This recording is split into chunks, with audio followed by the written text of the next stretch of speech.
और भारत को विकसित भारत बनाना है, उसके लिए हमारे देश के यशस्वी प्रधानमंत्री सम्मानित नरेंद्र मोदी जी ने एक संकल्पना करी है और उन्होंने प्रण लिया है कि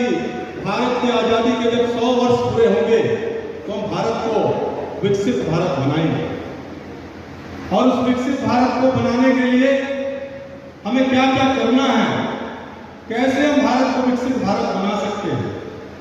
इसके लिए और आज की विधानसभा सम्मेलन रखा जाए। अधिक से अधिक हम स्वदेशी का उपयोग करें, वोकल फॉर लोकल की हम बात करें, कैसे हम अपने यहाँ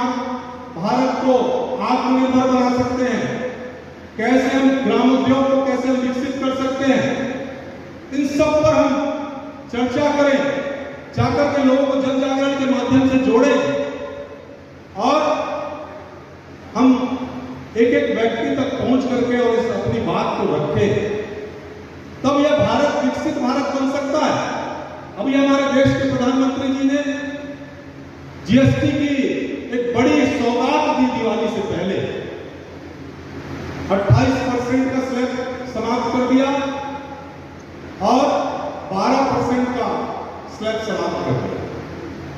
28% की जो जीएसटी थी वो 18% में बहुत सारी आ गई, 18 की जो है वो 5 में चली गई, 5 से भी कई लोगों को कई वस्तुओं में कम हो गई। लोगों को जो गाड़ियां भी लोगों ने खरीदी उसमें लोगों को लाखों लाखों रुपए का फायदा हुआ, किसी को 1 लाख, किसी को 1.5 लाख, किसी को 20,000, जैसा जिस मूल्य की गाड़ी लोगों ने खरीदी उसके हिसाब से उनको फायदा हुआ और यह लगातार हो रहा है। हम जब कोविड के समय थे तब कोविड में किस प्रकार से वैक्सीन बनाई है, आत्मनिर्भर भारत की पहल थी और इसी प्रकार आगे बढ़ते हुए जो हम काम कर रहे हैं कि कैसे हम ग्रामोद्योग को कैसे आगे बढ़ा सकते हैं, कैसे भारत को आत्मनिर्भर भारत बना सकते हैं, इसके बारे में विचार करके और हमारे अभी सम्मानित वक्ता यहाँ पर निश्चित रूप से आपको इस विषय को रखेंगे। मैं सिर्फ आपको एक प्रस्तावना के रूप में बातें रख करके